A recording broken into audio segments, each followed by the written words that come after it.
Okay, now turn your camera off and mute yourself. and mute yourself.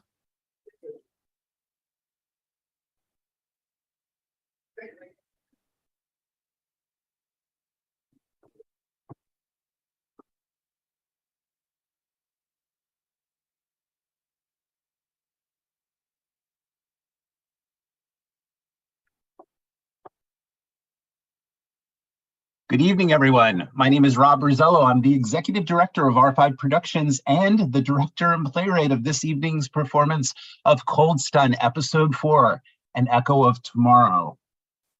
Now, R5 is an online radio theater company that was started in the summer of 2020 as a result of what I like to call the great pause in live entertainment. Now, as everyone knows, this was the period of time because of the global pandemic where there was an unprecedented period of time where theaters and live performance venues, not just here in the United States, but around the world, were shut down and darkened. But as we all quickly learned, artists still had a lot of stories to tell, and audiences still wanted to hear them. So Nancy Ridgway, Jim McIntosh, and I got together. We called some actor friends of ours that we had worked with previously, and we put on our first production in July of 2020, the iconic H.G. Wells story, The Time Machine. We had such a great response to that first production that we went on to do 7 more that first season. And it was a nice mixture of original works by yours truly, some Broadway favorites that included Other Desert Cities, God of Carnage, the Pulitzer Prize-winning play Rabbit Hole, and of course, the infamous H.G. Wells' War of the Worlds. Now, Cold Stun was written in 2010. I lived on Cape Cod for a little over 4 years, lived there year-round and worked there, got to know a lot of the locals and the characters, and was influenced by them, of course, in writing this play. But it wasn't until many years after I left the Cape that I finally came up with the idea for Cold Stun. So especially here in episode 4, you're going to hear a lot of things that I experienced because I myself went on the turtle walks, but I'll save that information for the talkback that we're going to have after tonight's performance. Well, you'll get a chance to hear some behind the scenes information from yours truly, as well as Jim McIntosh, who designed the original music and sound effects, as well as our 4 actors. So without further ado, and without giving away too much more, it is my pleasure to introduce to you the original music and sound design of Jim McIntosh and the vocal talents of Sandra Hartman, Stephanie Rogers, Jackie Meisner, and Ryan Henzies in Cold Stun, Episode 4, An Echo of Tomorrow.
Previously on Cold Stun. The night before the arrival of Taylor Porter Smith to the Cook family cottage, Randall and his mother, Maribeth, spar over the hidden past and decades of family secrets that finally come into view by the light of a single candle. Time keeps the best secrets, buried in an unmarked grave and forever lost to the ages. But as both Randall and Maribeth quickly learn, nothing stays buried forever, and the past has a way of longing to be heard.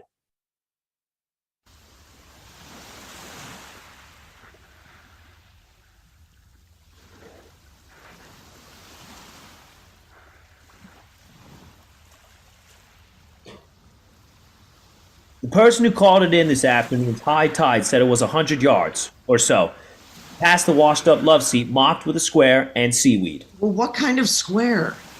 Didn't say. Is the square made of seaweed or a square then seaweed? Didn't say. Is the square around the love seat made of seaweed to mark it? Or are we to believe there could be more than one love seat washed up out here, which does seem unlikely, but this is the Cape, so anything is possible? Or could it be a square around a washed up love seat and then a pile of seaweed with the turtle under it? I mean, what kind of idiot leaves a message like that? Didn't say. And why didn't they bring the turtle in? Didn't say, got it. This is Great Island Beach, right? Yep. In Wellfleet. There's only one. In the summer, you can see our cottages all in a row, all lit up. And is that the cottage there? Yeah, I think so. We're walking towards it. Kinda, yeah.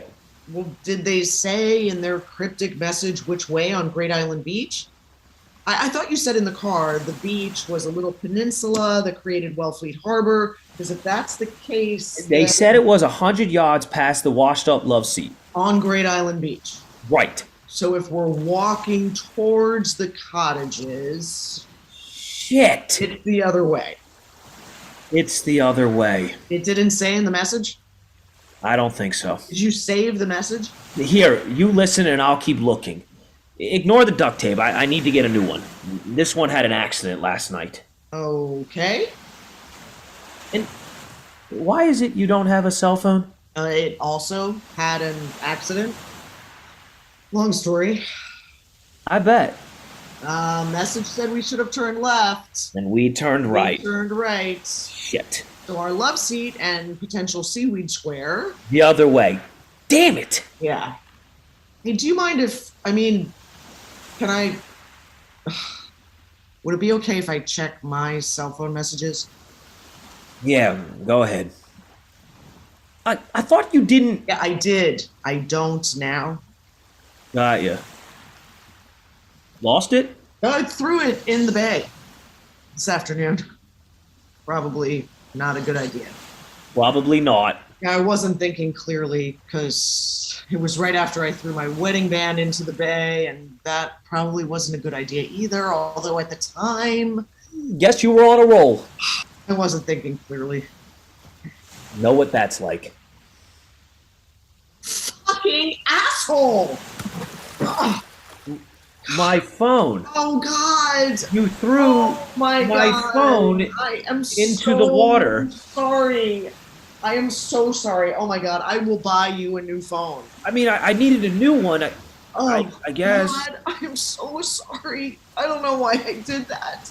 Well, could have been the fucking asshole you yelled at before you threw it. Oh, my God. Did I say that? Well, I hope it was a message you were talking about, not yelling at me. Oh, God. Oh, come on. It's not that bad. I mean, to be honest, the Sox should be so lucky to have you with an arm like that. I mean, I needed a new phone anyways. Maribeth spiked that thing like it was a football last night. The Pats should be so lucky to have an arm like hers. New England Patriots, football. I hate football. Well, I didn't say I like the Pats. I was just saying. Fucking Laurence loves football. Fucking Lawrence. Laurence. That's what I said. Lawrence, the fucking asshole. No. It's Laurence, not Lawrence. Who the hell gives someone a name like So Laurence? someone with a mother named Michael and a father named Maxime. They're all French. Fucking French assholes. Oh, Taylor, I am chafing under the communication restriction you place on our relationship. Well, fuck you, you fucking French asshole. Sorry. I usually don't say things like this. Don't sweat it. You should have heard some of the names I called Aaron when I found out. Found out. What? But I never called her those names to her face. I bet you never called Lawrence those names either. No. And what do you mean when you found out? Found out what? It was Carnival week. Year ago this past August. Yeah, a whole year, huh? Wow. Anyway, it was Carnival week in mid-August in P-Town. Come to think of it, it was Carnival night. Parade was over, the whole town was wasted. Amateur night, the usual Carnival night. The theme 2 years ago was this hippie summer of love. Fun. Yeah. So I had been working a shit ton of hours that week, so I figured I'd surprise Erin on Carnival night. She was always saying I was never any fun and we never went anywhere. So I thought I'd surprise her. I ran into some town who said she was hanging out at that shithole, at Governor Bradford. So I dug up this hippie costume, to surprise her. Tie-dye and these ridiculous bell-bottoms. I looked like an idiot. I bet you looked adorable. I go into the Bradford and someone's screaming on the mic, trying to sing karaoke. Then I'm like, hey, it's our song. Mine and Aaron's, our song. So I look, and the person singing, she's dressed like a hippie too. Half the bar was, but this singer was dressed like a real sexy hippie and totally wasted. So I go up to the stage, and this loudmouth chick looks at me and says, she should shut the fuck up. Every week, the same fucking song. I look up. Sexy hippie? It's Aaron. And the song? Our song. She wasn't singing it to me. She was pointing to the bar. The loudmouth chick screams, I'm gonna puke. Get a room. I look at the bar and see who Aaron's pointing at. It's another dude dressed like a hippie, only no shirt and a long wig, who happens to look like me. Just like me. It was Charlie, my fucking twin brother.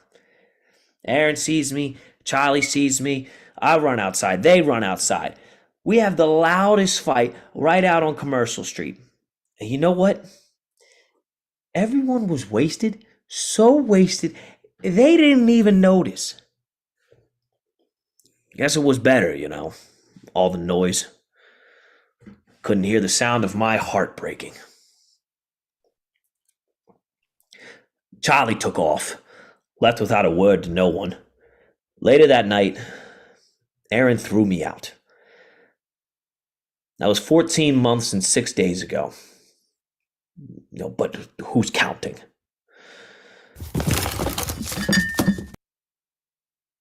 Whiskey? Compliments of Maribeth Cook. At least it was, before she found God. Okay, thought she found God. What she found was the almighty dollar. This whole wedding business kind of boomed out here. I figured that's how you knew her. Well, that's how most people know her from out of town. Townies hate her. Most are afraid of her, to be honest. The ones she marries, they're like her kids. She treats them better than her kids most of the time. No offense. No. Maribeth Cook found God so she could marry people and make a buck. What a joke.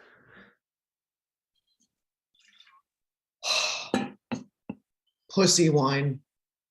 The what? Yeah, pussy wine. That's how I found out Laurence was cheating on me. Pussy wine. I know. It sounds as bad as it was. One night over dinner, we were out at a restaurant, and Laurence just went crazy over this glass of wine. Kept saying, yelling, Smell it. Smell it. This smells like sex, this wine. It smells like pussy. Smell it. 2 cases of the pussy wine showed up at our house a few days later. I have no idea if Laurence ordered it or her. Melissa, who smells like sulfur, rotten egg sulfur all the time. Melissa, with her menopausal red hair, the only woman under 30 I've ever met who deliberately dyes her hair the same color that half-crazed women going through menopause dye their hair, menopause red. 2 days after the pussy wine arrived, Laurence stood in our bedroom and told me about Melissa. Yeah. Laurence swore they never did it in our bed and how technically there was no penetration, so I technically shut down for a week or 2. When I came around finally, I booked myself a one-way ticket out here. Pussy wine, huh? Yeah. Can you believe it? Actually, I can. Let's keep walking. We have a stranded turtle out here. To fuck Laurence and fuck Melissa and her menopausal red dye job. At least when I dyed my hair, I had the good sense to go darker. I was a blonde, golden girl. That's what Laurence used to call me. The golden girl, golden like the California sun. I'm so fucking fed up with California and its fucking sunshine. So the golden girl had to go away for a while, hence the color. And then this is where we were married, on the Cape. Your mom married us out at Herring Cove. So back I came to the scene of the crime, and hence my coming here to the end of the world. I was damned if I was going to bring that fucking California sunshine with me. To hell with Laurence. Yes, to hell with her. Her? Yes, Laurence was an asshole. Yeah, she sure was. She sure is. Hey, is that a love seat? Kind of looks like a lazy boy recliner. Yeah, but it is sort of square shaped. Yeah, it is, and I think I see a big clump of seaweed behind it. Bayside 103.9, the sounds of the Cape and Islands. Bayside weather alert. A coastal storm has yet to arrive, but storm swells are expected along the outer Cape and Islands for later tonight and the first half of our day tomorrow. Where is he? Our sweet Saint Randall. Out saving the world, one turtle at a time? Oh, still nothing? No voice? Still got nothing, huh? Is she out with him? Taylor Porter Smith? What a bitch. She can have him. Oh, my brick. Remember when Charlie painted this for me? Randall got down on his knees and begged me to marry him that night. Begged me, remember? You remember. We told my dad first. He cracked open a fresh bottle of Johnny Walker to celebrate. He wasn't losing a daughter. He was getting a rec room. Had my shit on the curb in no time. Then we came here to tell you and Charlie. Thought Randall was gonna shit his pants on the drive over. I had to end up telling you. What a wuss. You were so mad. Damn, you were pissed, but Charlie made it all okay. And that was the night he painted this. I should have married Charlie. He always made it okay. 'Cause he had balls. Only one with balls in this family. Other than you, Maribeth. You got bigger balls than all of us. Well, excuse me. God. Night-night, Maribeth. Oh, brother. Another night, another wasted candle. Let me see what St. Randall and Taylor Porter Smith are doing out on the beach.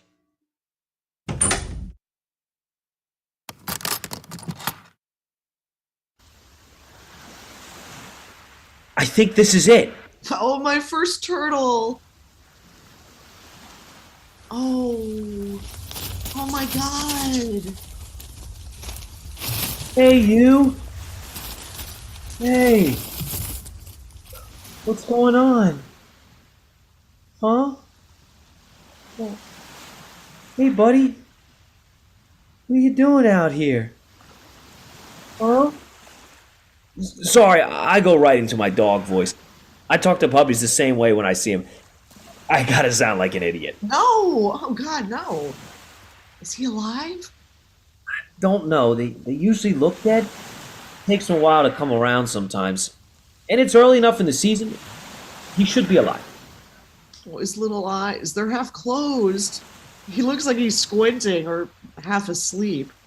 Hey, little guy. Hi. How are you? Bet you never thought we'd make it, huh? He looks okay. No flipper damage, and his shell looks all right. What kind is he? I thought maybe a hybrid. What makes you think that... See this little ridge right on his back? Oh, so he could be a mix of two different types of turtle. Yeah.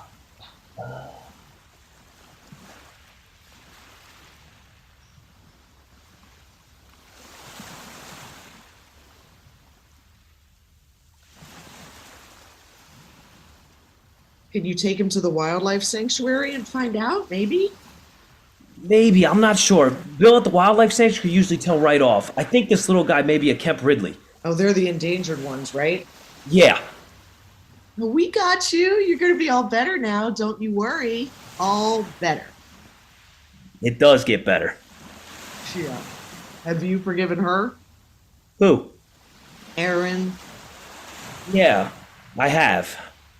I think, yeah. Have you forgiven yourself? For what? For not leaving sooner. For leaving too soon. For fighting too hard and not hard enough. It gets better, I promise. Think about it. Everything you have been through, everything I have been through, separately everything each of us has overcome, all the shit, it has brought us to this spot, to this moment, right here, right now. Kind of crazy, huh? Hey, you, want to hold him? No, we should get this little guy to the sanctuary. Yeah, it's freezing out here. I do want to go check a few yards down, make sure there aren't any more turtles. You want to come with? I'll wait right here by the lazy boy. I'll be right back. I'm grateful for this. Grateful we found you. Grateful we saved you. I'm grateful to be here. I'm grateful for my purple mittens. Those mittens Are hideous. I don't know about hideous. Did you make them? God, no, I'm not that handy. I bet you are. Handy. Oh, there's a lot of things I forgot to be handy at doing. Laurence made them for me. Fuck Laurence. Sorry. I'm not. They were a Christmas gift from the first winter we were together when we lived in Boston. It was the only thing I brought that Laurence gave me. I am grateful for the sorrow I feel. Parts of me that I gave away, what I lost, the time I can't replace. I am grateful for all parts of the healing process. I am grateful for beginnings, for you and for me, little one. I am grateful for our second chances. Nothing else down the beach. We can look for a payphone on our way to the sanctuary so I can call Bill and have him meet us there. And yes, we still have payphones here on the Outer Cape. What should we name him? He's your first rescue. You name him. Don't they give them names? Yeah, but I always give him my own names. How about Cookie? Cookie? The hell kind of name is that? I had a dog growing up named Cookie. When he fell asleep on our sun porch, his eyes would be half shut like this, and the tip of his little tongue would stick out. So our little guy here reminds me of Cookie. Okay, I guess. Cookie it is. Cookie Porter Smith. Hey, why do you get the last name too? Because Cookie Cook Sounds like a boxer or a mobster. You know, the really amazing thing, if they survive, if they are rescued in time and get through the rehab and are released back into the ocean, you know they never get stranded again. Never? They learn their lesson the first time. Once is enough for them. It never happens again. I don't believe it! What? Son of a bitch! What? Is it another turtle? Do you see it? Out there, in the water. See what? No, I don't see anything. I think... There! I think I see my P-Town t-shirt. Holy shit! Hey, be careful! These waves are rough! There could be rocks under the water! Randall! Come on! It's not worth it if you fall and break... Randall! Hey, Randall! Where? Oh my god. Oh, Randall! Randall!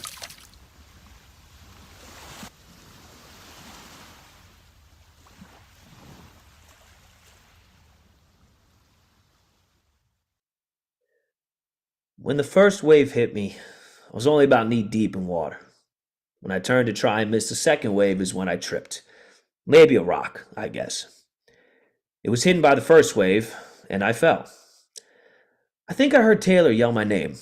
I tried to yell back, "I'm okay!"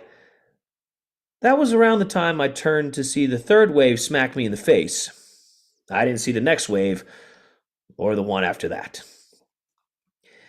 It made me think of a story Maribeth used to read to me and Charlie when we were little. It was about two identical swans and a turtle that lived together in a lake. One day the lake started to dry up. The turtle was so anxious and nervous about the lake drying up, it was all he could talk about. The turtle loved to talk, loved the sound of his own voice. They all knew they had to move someplace new, so the swans flew off in search of a new home. Swans came back a little while later to tell the turtle about a beautiful lake they found. It would be perfect for their new home, this new lake. There's only one problem. The new lake was a little far away. The swans could fly there, that was easy. But it would take the turtle forever to try and walk there. The swans then had an idea. In order to get their little turtle friend to the new lake, they would fly him there. The swans found a sturdy stick, and each one held on to an end of the stick. They instructed their turtle friend to hold on to the stick, and they'd fly him to their new home. The only catch, the turtle had to hold on to the stick with his mouth. He couldn't hold on to the stick with his flippers. It just wouldn't work. Swans warned the turtle he couldn't say a word the whole trip, or else he'd fall. This was going to be really hard for the turtle. But left with no other choice, the turtle agreed and promised not to say a word. So away they went, the two swans and the turtle on the stick. And they were almost at the new lake when the turtle saw their new home. Unable to control his excitement, the turtle let out a big cry, "Oh boy!" Well, when he said this, the turtle opened his mouth and let go of the stick. The turtle was scared to death and screamed his head off the whole way down. He finally made a big splash and landed in the new lake. From that day on, the turtle had learned his lesson. And this would be the point when Maribeth would stand up, close the book, turn off the light, and in the doorway of our bedroom would say, as she was closing the door, "Sometimes you need to just shut up or else." Tonight, I thought of that story. Just about the time the third wave hit me in the face. My mouth wide open. I guess Maribeth was right. I was just like that little turtle. I didn't know when to keep my mouth shut.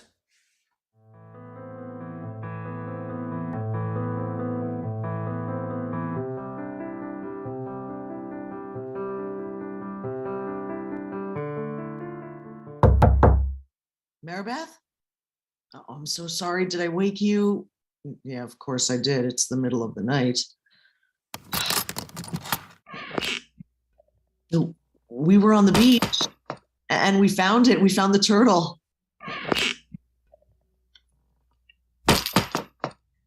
Look who it is. Where were you? Back from your romantic walk on the beach with my husband? He's not your husband. He sure as hell is my husband, so back off. You back off. What did you say to me? Back off. Or you'll what? Where's Randall? Where's Prince Charming? What do you care? I'm his wife? Randall told me. Told you what? How mean old Aaron broke his heart. How I was a mean bitch who threw him out in the middle of the night. Oh, poor Randall. Poor Randall. It's what everybody says. Well, how about poor Aaron, huh? How about poor me?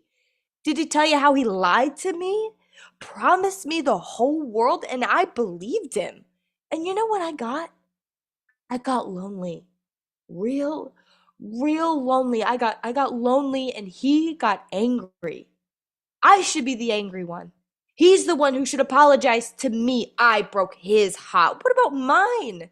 He's the liar, and I'm the mean bitch who broke his heart. Give me a fucking break. Yeah, you sound just like Laurence. Who? Laurence said the same things about me yesterday when I left.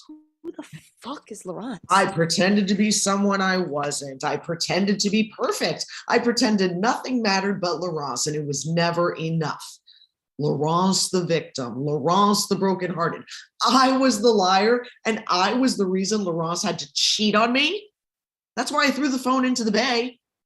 The day I left San Francisco, I was crying on the phone, and Laurence said it was my fault. We were broken up because of me, not us, me.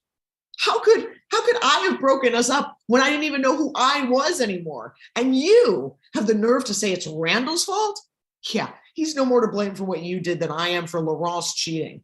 Randall deserves better. I deserve better. You want him? You can have him. Please, take him. Do me a favor. He's all yours. You two can be crazy together. And maybe, if you're lucky, he'll put your name up on this here chimney. If you're lucky. But let me give you some advice. Taylor Porter Smith. Maribeth here used to call me Randall's first wife. The first Mrs. Cook. Oh, no, I was the second Mrs. Cook. Maribeth here, she's the first Mrs. Cook. So, from the second Mrs. Cook to the future Mrs. Cook, the first Mrs. Cook never goes away. Right, Maribeth? I need my keys. Where are my fucking car keys? You can't drive. I can too. Yeah, you were passed out in the car when I walked by. I was resting because I couldn't find my damn keys. Oh, don't hit me with that pillow. Are you insane?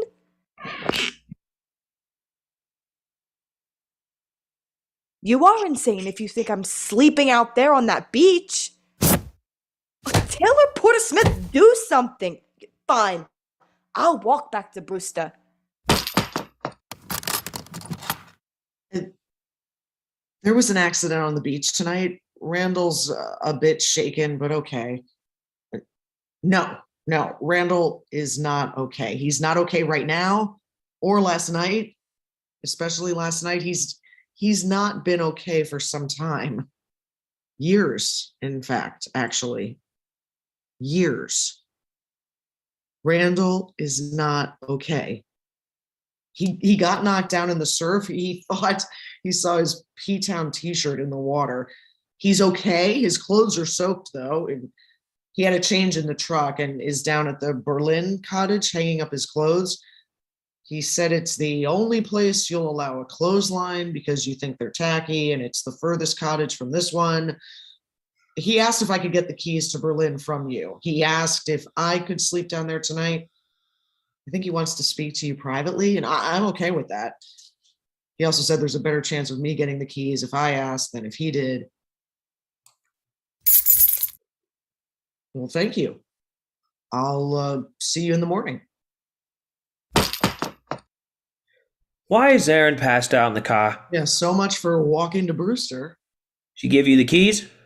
I told her it was for me to sleep down there. I don't think she would have given them to me if I said you wanted to sleep down there tonight. You learn fast. It's not a problem if I do. I've done it before. It's fine. Good luck with her. Maribeth, Randall wants to talk to you outside.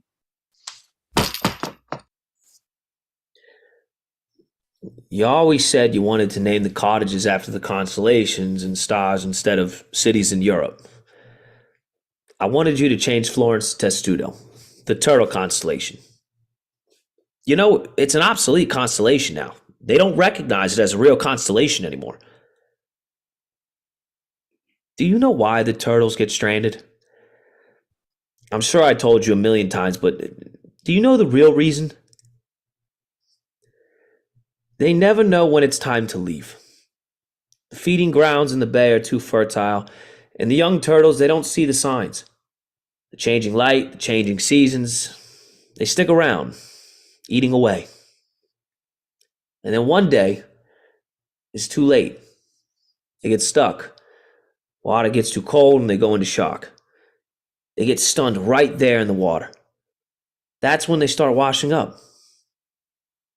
All because they don't know when to leave.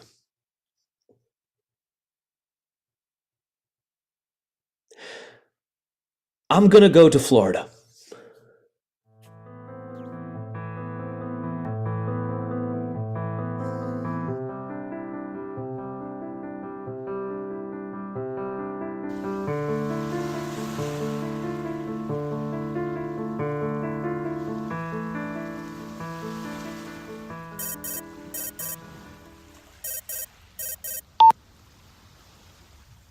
How's the weather?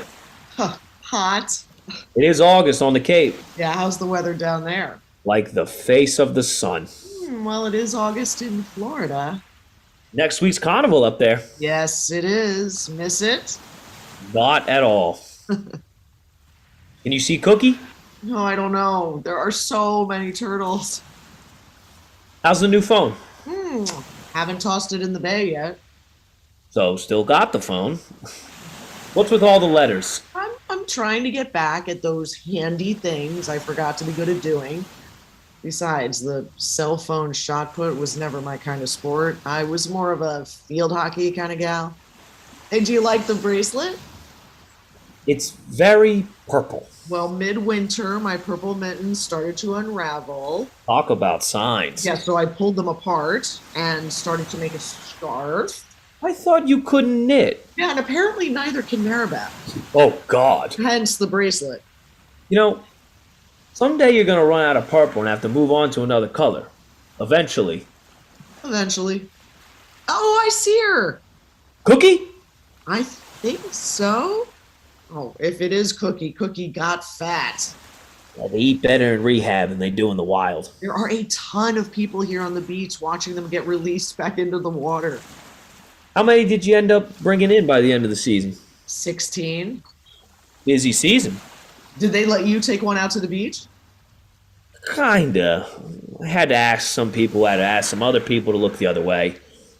But I got one, and I'm watching it scurry for the water as we speak. I wish you could be here. This is... As intense as the night we found Cookie? Yes. I'm grateful we found Cookie. I'm grateful Cookie found us. LaRosse agreed to my terms. So, We signed the divorce papers after Labor Day. you okay with that? Yeah, very okay with that. Have you heard from Erin? Nope. Not since we signed our divorce papers. She doesn't have my new cell phone number. Have you heard from her? Oh, yeah, because she and I are so close. Stranger things have happened. I think she tried to call the cottage around 1 in the morning one night, but I think Maribeth hung up on her. Speaking of, Yes. I think she's up to something. Aaron? Maribeth. She's always up to something. She had the paints out this morning when I left the cottage. I think she may be painting a brick for me. It's about time. Yeah, or new signs for the cottages. Maybe both. Stranger Things. Will you be back in the fall? They're expecting a busy stranding season. It's barely been a year since I left. I'm not sure. Yeah, I get it. Although, If the conditions are right for it, Yeah. you never know who might wash ashore on those beaches in the off season. You never know. You taking pictures of the turtles for me? Tons. Cool. I'm grateful to be here. I'm grateful to be here. Talk soon. Yeah, we will. And send me pictures. Will do. Bye. Bye. I'm grateful for being able to say goodbye.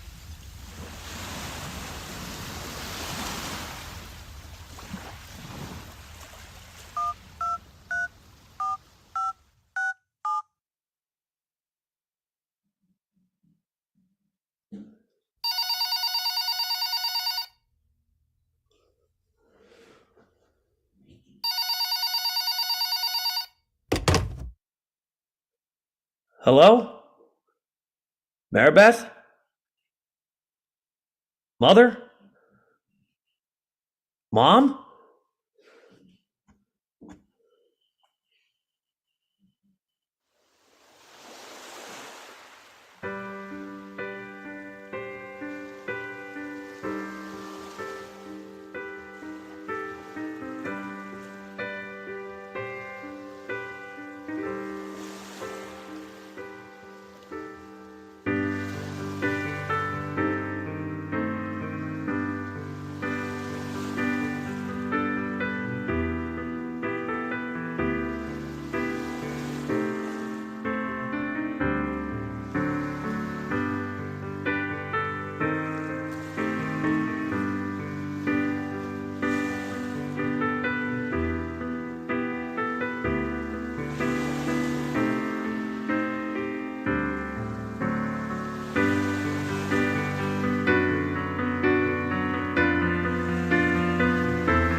All right, everyone, we can turn our cameras back on.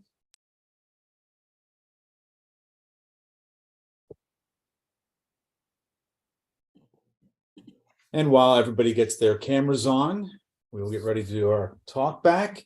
And I invite everybody who is listening in on YouTube to go ahead and sign in, and you can send a message through chat, and I will be able to read that message that you put on in the chat window of YouTube, and I'll read it back to the cast, and they can answer your questions. But for our talk back, I'll turn it over to Rob.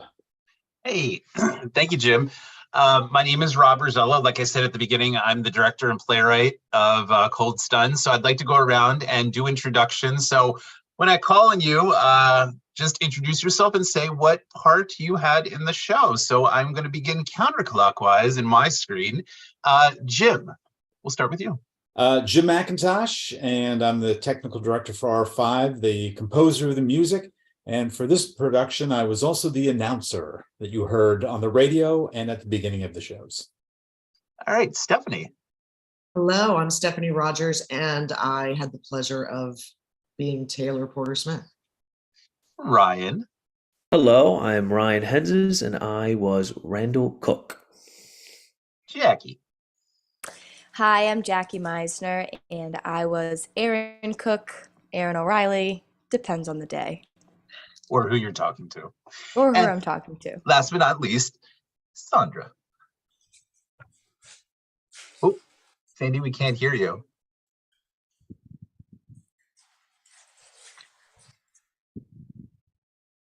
Sandy, put your headphones back on. Well, for those that were wondering, that is Sandy Hartman.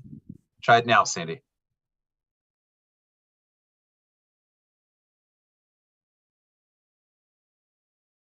Nope. So for those She's used to watching, communicating with snaps. yeah, That's she's why. used to communicating with snaps. Yes. So that is Sandra Hartman. Sandra Hartman played Maribeth Cook, the force of nature in the show. Nope, nothing still, Sandy. It shows you're muted. There you go. Try now. Try the volume on the mic. There's a little thing on the microphone on the cord. Now try. Nope. I think we'll just hold all questions for Sandra till a later time. All right, so I have a question for the cast. This was a prearranged question. So all the people in the show tonight had played these parts about a year ago. There is a companion piece to this called Vernal Rights. We did it for R5 in 2021. It received a full stage production in 2022 and January of 22. And Jackie, Stephanie, and Sandra played these parts in the companion piece. Ryan had the distinct pleasure of playing the other brother. He played Charlie in the other production. So I want to open it up to the three of you. And then Sandra, you can maybe type something in the chat and then I can read your response to it. What was it like to reprise a role that you played on stage a year ago, but in now a different play and a different story? What was it like to reprise that role a year later? So I'm going to start with Stephanie, because Stephanie also did Vernal Rights as the radio production. So she's been involved as Taylor Porter Smith now for almost exactly 2 years. So what was it like, Stephanie?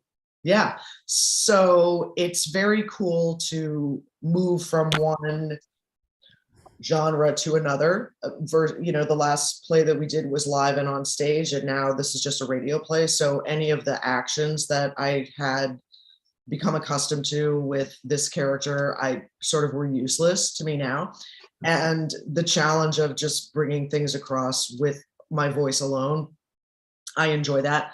And also it's an interesting challenge because this companion piece takes place before the play that we did about a year ago. So kind of like moving back in the timeline of the character is a cool exercise that I've actually never done ever. So I found that to be really interesting. And per Rob's direction, he made the point several times that this character in this play is not as confident or sure of herself as she is in the stage play that we all did together. So that was an adjustment to make that, I enjoyed. So I really enjoyed it because it's again, like a new exercise, certainly, to kind of backtrack in the life of a character that you've already inhabited versus sort of continuing forward. So I enjoyed that. Cool. And you also hold the distinction of being the only one that didn't have to worry about an accent in either show. Praise be, honestly, because we would have to set it somewhere else, like not in Boston. We'd have to make a change. Did I just hear There she Sandra laugh? is. Oh, I'm back. I'm back. So ladies and gentlemen, Sandra, would you please introduce yourself? Hi, my name is Sandra Hartman, usually muted throughout most of this play, except for the third episode, and I play the matriarch, Maribeth. Cool. So, Sandra, we'll move on to you then. Now, you have been with Maribeth probably the longest. You have been with this role since the fall of 2019, when Vernal Rights had a staged reading before the pandemic. You did Maribeth in the radio production of Vernal Rights. You played her in the stage production of Vernal Rights. Now you're playing her in Cold Stun. What was it like to play this very complicated character several times now? It was great because in this version, you really hear in her monologue, you hear her story. I get to tell I get to sort of explain why I am the way I am, So it was eye-opening to me because it gave me such a backstory to work with and to justify the way she is and the way she is with her two children. Yeah, she has the secret, and she holds on to the secret as long as she can. And it was a challenge, but it was really fun. Cool. Now, Jackie, you got to play Erin in the stage production last year in Vernal Rights, and now Erin in Cold Stun. But we see a very different side of Erin this time. What was it like reprising the role a year later? So it was definitely interesting because I never thought I would, after doing Vernal Rights, I didn't think there would be an opportunity to kind of circle back and do Cold Stun. And Rob, you had shared Cold Stun with us during that production, the opportunity to read it. And I skimmed it, but I purposefully chose not to. I wanted to use the context that I had with Vernal Rights to develop the character myself. So it was very interesting performing this piece, but also the two shows, the obvious difference is it's before recovery and after recovery. Mm-hmm. So in Vernal Rights, I'm sober, and somebody who is recently sober, there's a lot of mannerisms that go along with that and stuff. You kind of touched on that. So, but I also remember during Vernal Rights wishing like, man, I really would love to play drunk Erin. So as soon as you reached out and said, we're doing a radio show, I was like, absolutely sign me up, because I felt like I earned the opportunity to really just let loose and discover, and unpack all of that anxiety that I went through during Vernal Rights. Yeah, I think saying that you earn the right is a great way of saying it, because in a lot of recovery programs, they say it's easy to talk about the mess, but it's not so easy sometimes to talk about the solution. Right. You dealt with the solution first, then we got to see the mess, Yeah. The other thing that I thought is worth sharing, when we started rehearsals and I reminded them that they needed to revisit the accent, she said, "Oh, I don't know if it's going to come back." Well, first rehearsal, Erin was there, accent and all, and I was like, "Oh, that didn't take too long." So that was great to hear that from my side as the playwright. Last but not least, Ryan, you, however, had the distinction of playing both Cook brothers now. You played Charlie in Vernal Rights, but now playing Randall. What was it like for you to play the other brother? Oh, it was actually a lot of fun because they're very, they're twins, but they are so opposites. And Charlie's he's a little more aggressive, much more sarcastic. Randall's got a sensitivity to him, but he did in episode 3, as you all heard, he lets it loose. So he does have that in him. But it was a lot of fun playing two completely opposite twins, which I'm sure is there. I'm sure they're out there. But yeah, it was challenging at the same time. But it was, there were certain things during rehearsals where I'd be like, "You sound like Charlie." I want to go back to the other Randall. So it was cool. It's cool to tinker with, and it was a lot of fun, and a cool challenge. And so it's harder to play. Piggyback off the accent. Randall had to have an accent. Charlie, I got away with it. They said he moved away and he lost it. So I just took it and said, "I'm not dealing with the accent then." But yeah, it was a lot of fun. And it's just really, Rob, in his writing skills gave me a lot to work with. Erin says a lot about Charlie and also Randall's personality. So it was great. I really did enjoy it. Cool. Jim, you were sort of the unofficial fifth character in this, because not only were you the voice on the radio, but you also composed the music and the sound effects. You want to talk a little bit about that? Sure. It's when we started R5, it was a matter of let me try writing some music for this stuff. And since that point, every show I've written a new song for every show. So, for all of these shows, I read the play and really try to get to the heart of the matter. What is this show about? And from there, write the emotion into music itself. And I always joke, I've written songs for a couple of Rob Rosello shows now. So as soon as he gets recognized on Broadway and is up for a Tony Award, that means I could actually get a Tony Award for the music for the show. So I'm looking forward to that one day. And what's also fun is the being creative and creating the sound effects for the show and trying to figure out different ways and recording the lines for the radio announcer, then making it sound like it's coming over radio. So it's a fun challenge, and I look forward to it every time. Cool. Like I said in my intro, Jim was there with me and Nancy when we put on The Time Machine. Stephanie was actually in the cast, and I was in the cast of that particular production. So I've had the distinct honor of working with Jim in almost all the productions in some capacity, whether it's playwright, director, or as an actor. And the technology with Zoom and the way that Jim has approached this craft has wildly adapted over the past almost 3 years. They've grown by leaps and bounds from the days when I would put a bucket to my head to get an echo effect, Yes, Zoom has the technology as a result of the pandemic. When you compare the technology at the beginning of the pandemic to now, vastly improved, allowing us to do more. And, like I had mentioned, Sandra's done quite a few shows with R5, as has Stephanie. But Ryan and Jackie, this is your first R5 radio production. What was it like for you guys to do this and not have the ability to be seen and rely on physicality? Jackie, we'll start with you and then we'll move to Ryan. What was it like to do a radio show? Sure. It's definitely a whole different beast in terms of not only, voiceover works, sometimes you even have the other person in the room with you. Mm-hmm. So there's the added layer of, we don't even have our cameras on.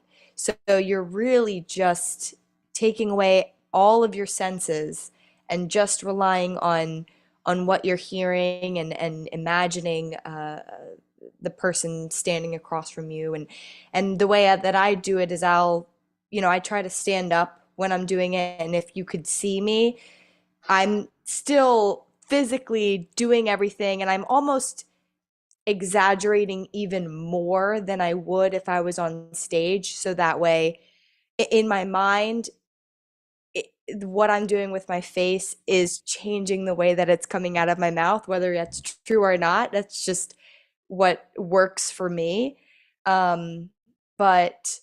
And I also thought, I was like, you know what, this is gonna be easy. I don't have to memorize anything. It's way less, there's not as many rehearsals and whatever. And even I think in the first episode or something, I got so nervous before we were about to go live. I was like, I'm not gonna get nervous. It's gonna be fine. And then as soon as we were going live, I was like, oh my goodness, how can I possibly mess this up? I have it right in front of me, but super Nice. fun. Well, welcome to the R5 family now. Glad to be a part. Ryan, same question for you. What was it like doing your first radio show with us? Yeah, it was fun, but it definitely was a challenge. Because you got your voice, that's all you have, and when you do a stage show, that's one of many things, many tools that you have to use. But kind of to Jackie's point, if you did probably see us, we're all probably making hand gestures and everything like that. So you hope that it does carry through with what you're saying, because that's all that the audience has. That's all we have. So it was challenging, but it definitely gets you to think how to say lines very differently, because you don't have the physicality to show with the lines. So it definitely adds a whole element there. But yeah, it was a challenge, but it was a lot of fun being with this group. They're very helpful. And Zoom is great, and but I really did enjoy it. Cool.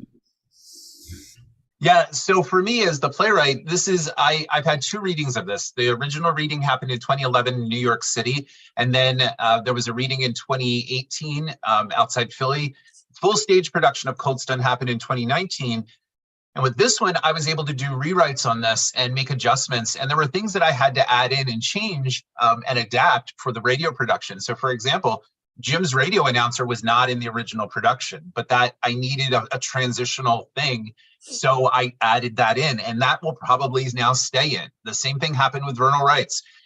There were some adjustments that were made as a result of the radio production that made it into the stage production. There's a moment in episode, I think 1, when Taylor throws her wedding ring into the water, and then Randall says, it has good company because that's where mine is too, or something to that effect. On stage, you could see her throw it and you could see her yank it off. On the radio, we couldn't see that, nor could we really hear it. So I threw in that extra line, and someone commented to me, they're like, that was really good, because they knew that that wasn't in the original.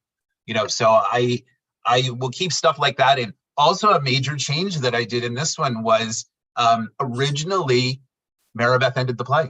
She had the final word, as she usually does, but this time around we decided to go without Maribeth having the final word. So it leaves it, does she get her voice back? Is she able to talk? We know she's there because she picked up the phone, but we don't know. And I like leaving some things unanswered sometimes. So changes happen all along the way. Minor adjustments, or I would tweak certain things right up to the last minute because they had the scripts in front of them. Jim, are there any questions in the chat? Well, as we get ready to wrap up here, the only one that came through was from Taylor Ridgway, who said she said the show was very good and she enjoyed it. Nice. Very nice. Taylor was our lighting designer for Vernal Rights, actually. Mm-hmm. Mm-hmm. All right. Jim, do you have anything else? Because I think that's pretty much it. No, I think that's pretty much it. I enjoyed working with this cast always, and Rob, it's always a pleasure to work with you. So thank you for the work, and we appreciate everybody tuning in. So the next production has yet to be announced for R5, but we think we're doing something later in the spring. So stay tuned for that. We are on Instagram as well as Facebook. We do have a website that you can check out, and you can also go to our R5 YouTube channel. You can listen to the other episodes of Cold Stun. You can also listen to any of the other shows that we've done: Vernal Rights, Priceless, War of the Worlds, Time Machine, as well as a lot of the other ones that I noted in the beginning of the show. So definitely check us out and listen to the great work that we've done, and stay tuned for our next installment. All right. So thank you for joining us. Bye, everyone. Bye.